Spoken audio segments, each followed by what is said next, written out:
समझना चाहता है। क्या वो इंसान आपकी नजर में गलत है?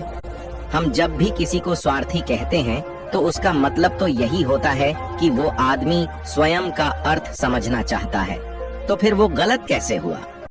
स्वार्थी शब्द दुनिया की नजर में, समाज की नजर में एक अलग ही नजरिए से समझा जाता है।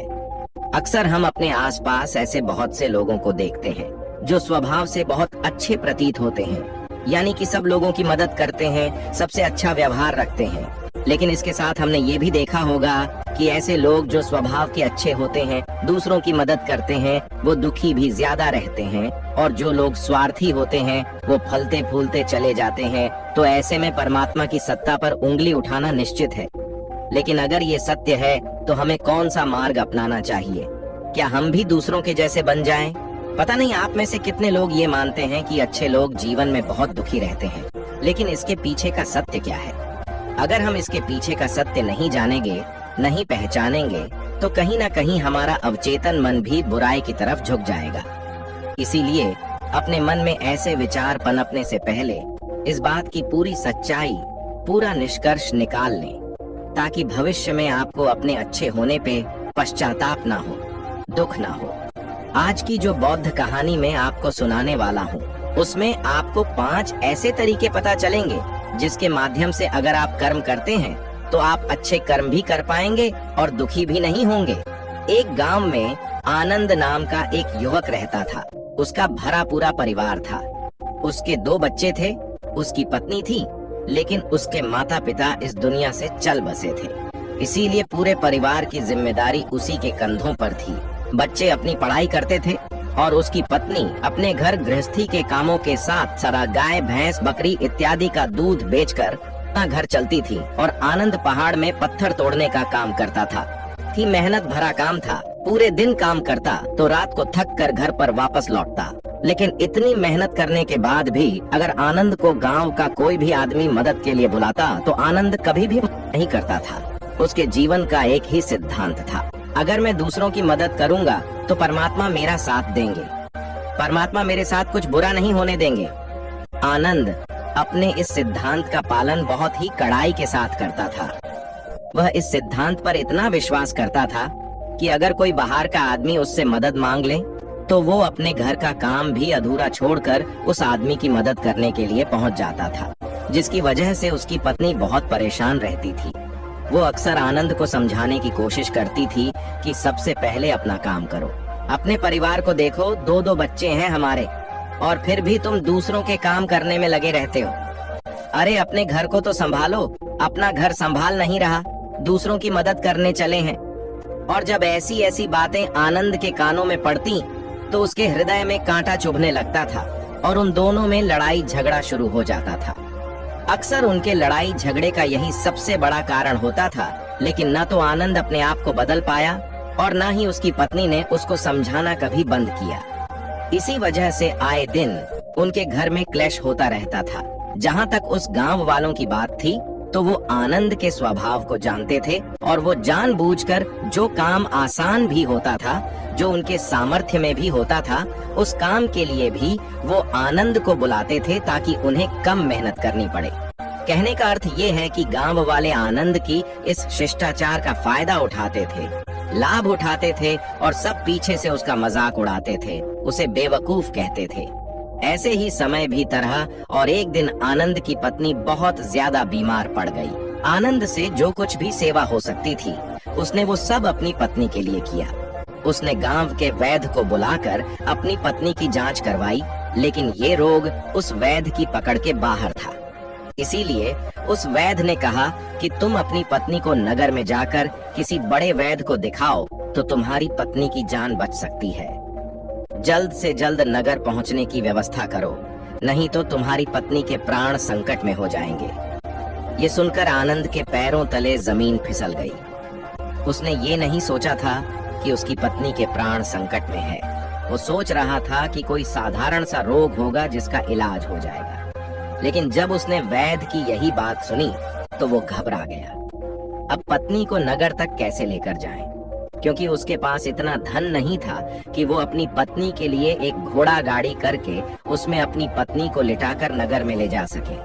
उसकी पत्नी की हालत बिल्कुल चलने की भी नहीं थी, इसलिए उसे नगर पहुंचाने के लिए किसी घोड़ा गाड़ी की जरूरत थी।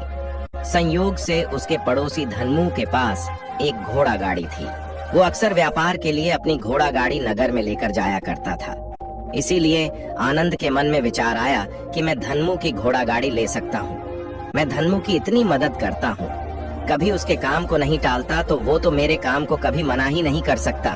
और यही सोचकर वो घोड़ा गाड़ी लेने के लिए धनमू के पास पहुंच जाता है। लेकिन धनमू बहुत ही चालाक इंसान था। ने उससे घोड़ा गाड़ी के बारे में पूछा तो उसने ये कहकर उसका ये काम टाल दिया कि मेरे घोड़े बहुत ज्यादा बीमार हैं, वो शायद बच भी मुश्किल से पाएंगे। 5 दिनों से वो कुछ नहीं खा रहे, तो ऐसे में बेचारा घोड़ा गाड़ी लेकर कहाँ नगर तक पहुंच पाएगा। हाँ, अगर तुम कुछ धन की व्यवस्था कर सकते हो तो मैं अपने एक मित्र की घोड़ा गाड़ी तुम्हारे लिए मंगवा सकता हूँ। ये सुनकर आनंद परेशान और चिंतित हो गया, क्योंकि उसके पास धन तो था ही नहीं। इसका मतलब उसकी पत्नी बड़े नगर में वैद्य के पास इलाज के लिए पहुंच ही नहीं पाएगी। उलझन भरे हुए विचार लिए हुए जब आनंद वापस आ रहा था तो उसने एक दिल दहलाने देने वाला दृश्य देखा। उसने देखा कि धनमू के घोड़े, जो धनमू के अनुसार बीमार थे और कुछ खा भी नहीं रहे थे, वहीं घोड़े गांव का ही एक युवक उसकी बाड़ से खोलकर बाहर ला रहा था और गाड़ी में उसको जोत रहा था। ये देखकर पहले तो आनंद को कुछ समझ में नहीं आया। उसके बाद जब आनंद ने उस युवक से पूछा तो उसने बताया कि धनमू ने ये घोड़ा गाड़ी उसे किराए पर दी है। यह सुनकर आनंद का दिल टूट गया। उसने कभी सपने में भी नहीं सोचा था कि उसका सबसे अच्छा मित्र धनमू उसके साथ ऐसा कर सकता है। हालांकि ये इस बात पर दुखी होने का वक्त नहीं था, इसीलिए आनंद वहाँ से जल्दी से लौट जाता है और गांव के ही एक सेठ के पास जाकर कुछ धन उधार लेकर धनमू को दे देता है। धनु अपने मित्र की घोड़ा गाड़ी मंगवा देता है, जिसके बाद वो अपनी पत्नी को वैद्य के पास नगर में ले जाता है। जब उसकी पत्नी का इलाज चल रहा था तो आनंद यही सोच रहा था कि एक वो दिन था जब धनमू की बेटी बीमार हो गई थी और धनमू यहाँ पर नहीं था, तो मैं पूरी रात वैद्य जी के पास उसके लिए बैठा रहा था, उसकी देखरेख की थी, उसकी सेवा की थी। इतने दिनों तक धनमू नहीं आया था, तब मैं ही उसके परिवार की देखरेख किया करता था। हाय, कैसा दुर्भाग्य है ये, जिसके लिए मैंने इतना कुछ किया। उसने एक घोड़ा गाड़ी देने से मुझे मना कर दिया, और वो भी तब जब मेरी पत्नी जिंदगी और मौत के साथ खेल रही थी। कुछ देर बाद वैद्य बाहर आकर आनंद को एक बहुत बुरी खबर देता है। वो आनंद को बताता है कि उसकी पत्नी को कर्क रोग हो चुका है और इसका कोई भी इलाज नहीं है। उसके पास कुछ समय ही शेष बचा है। ये सुनकर आनंद दुखी होकर वहीं जमीन पर बैठ गया। उसकी पूरी दुनिया उजड़ने वाली थी और उसे कोई रास्ता नजर नहीं आ रहा था। कुछ समय बाद उसकी पत्नी चल बसी और अब दोनों बच्चों की जिम्मेदारी उसके कंधों पर आ गई थी। लेकिन यहाँ पर आनंद के सारे सिद्धांत टूट चुके थे, उसके सारे भ्रम खत्म हो चुके थे। अब उसके दिमाग में एक ही बात थी कि अच्छा कर्म करने से परमात्मा साथ नहीं देता, बल्कि बुरे लोग फलते फूलते हैं, और इस बात का मैं सबसे बड़ा गवाह हूँ। ये विचार अक्सर उसके दिमाग में चलते रहते थे और इसी वजह से उसका मन धीरे धीरे संन्यस्त हो गया, देश दुनिया से दूर हट गया। और एक दिन ऐसा भी आया जब वो अपने बच्चों को अपने रिश्तेदारों के पास छोड़कर इस देश दुनिया को त्याग कर एक सन्यासी बनने के लिए घर से निकल पड़ा। उसने गांव में किसी को कुछ नहीं बताया। किसी को नहीं पता था कि आनंद अचानक कहाँ गायब हो गया। सन्यास की दीक्षा लेने के लिए वो एक बौद्ध भिक्षु के पास पहुंचता है। बौद्ध भिक्षु उस समय ध्यान में बैठे हुए थे। ध्यान से बाहर आने के बाद वो बड़े ध्यान से आनंद के चेहरे को देखते हैं और उससे सन्यासी बनने का कारण पूछते हैं। इस पर आनंद उन्हें अपनी पूरी आपबीती सुना देता है और कहता है कि हे महात्मा, इस दुनिया से मुझे कुछ भी हासिल नहीं हुआ। मेरा मन इस दुनिया से विरक्त हो चुका है। जब अपने दोस्तों ने ही मेरा साथ नहीं दिया तो इस दुनिया में रहने का क्या मतलब, और इसी वजह से मैं सन्यासी बनना चाहता हूँ। ये सुनने के बाद बौद्ध भिक्षु ने उपदेश देना शुरू किया। उन्होंने कहा कि याद रखना बेटा, जीवन से विरक्त होकर सन्यासी बनना तुम्हें परम सुख तक कभी नहीं पहुंचा सकता, परमानंद तक कभी नहीं पहुंचा सकता। तुम दुनिया से अपने मन पर एक बोझ लेकर विरक्त हुए हो। तुम दुनिया से परमात्मा की खोज करने के लिए विरक्त नहीं हुए हो, इस भ्रम में कभी मत रहना। तुम संसार से विरक्त हुए हो क्योंकि संसार ने तुम्हें धोखा दिया, ऐसा तुम्हें लगता है, इसीलिए तुम परमात्मा पे कभी विश्वास नहीं कर पाओगे और ना ही उन पर अपनी पूर्ण आस्था बना पाओगे। इसीलिए सन्यासी होने का भी तुम पूरा लाभ कभी नहीं उठा पाओगे। सन्यासी होने का लाभ तब मिलता है जब हमारी प्रभु में, परमेश्वर में, परमात्मा में पूर्ण आस्था बन जाती है। मैं तुमसे पूछता हूँ, क्या तुम्हारी आस्था परमात्मा में है? ये सुनकर आनंद कहता है कि हे महात्मा, मैं तो दुनिया देख कर आया हूँ कि जो बुरे कर्म करता है वो फलता फूलता है और जो अच्छा काम करता है उसे कुछ भी नहीं देता। परमात्मा उसे दुख ही दुख देता है। इसीलिए मैं परमात्मा पर अपनी पूर्ण आस्था कैसे बना सकता हूँ? ये सुनकर उस बौद्ध भिक्षु ने कहा कि यही तो मैं तुम्हें समझाना चाहता हूँ कि तुम पूरी ऊर्जा अपनी सन्यासी जीवन में लगाओ और उसके बाद भी तुम्हें फल प्राप्त ना हो तो तुम्हें कैसा लगेगा। इसीलिए किसी की भी मदद करने के लिए मैं 5 सिद्धांत तुम्हें बताता हूँ। ये 5 सिद्धांत समझकर संसार में वापस लौट जाओ और संसार में एक ग्रस्त जीवन जियो। उसके बाद ही सन्यासी जीवन का उदय होता है। जब हम अपने ग्रस्त जीवन को पूर्ण रूप से समझ लेते हैं और अपनी जिम्मेदारियों का निर्वाह कर देते हैं। ये कहकर बौद्ध भिक्षु ने कहना शुरू किया कि जब भी तुम किसी की सहायता करते हो, किसी की मदद करते हो, तो उसमें सबसे पहली बात, सबसे पहला सिद्धांत जो ध्यान में रखने का होता है वो होता है कि किसी की मदद करते वक्त, किसी की सहायता करते वक्त कभी भी उससे उम्मीद मत रखना। ये मत सोचना कि आज मैंने इसकी सहायता कर दी, मदद कर दी, तो कल बदले में ये भी मेरी सहायता करेगा, मेरी मदद करेगा। अगर तुम ऐसा सोचोगे तो तुम्हें जीवन में दुखों का सामना करना ही पड़ेगा, क्योंकि एक नहीं तो दूसरा या दूसरा नहीं तो तीसरा कोई ना कोई तुम्हारी उम्मीद जरूर तोड़ेगा।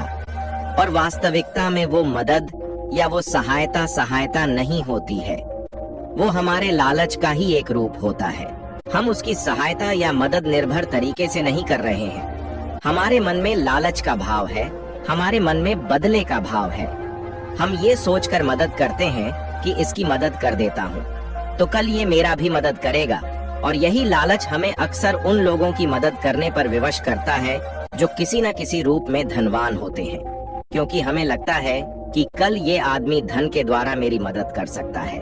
और इसीलिए जिस इंसान को वास्तविकता में मदद की आवश्यकता है, हो सकता है वो गरीब हो, लेकिन हमारा मन अपने लालच के वशीभूत होकर उसकी मदद कभी नहीं करेगा।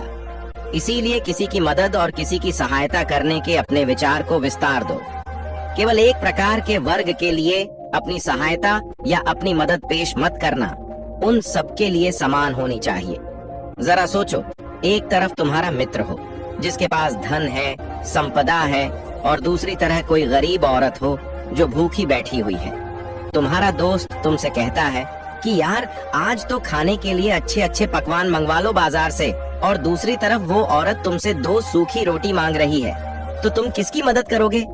कौन मदद का हकदार सबसे पहले है? सबसे पहले हमारा कर्तव्य बनता है कि उस औरत की भूख मिटाए, लेकिन अक्सर इंसान ऐसे नहीं सोचता। वो अपने दोस्त को तो खिला देगा, उसको तो बाजार से बहुत महंगी वस्तु मांगा के दे देगा, लेकिन किसी गरीब को उसकी भूख मिटाने के लिए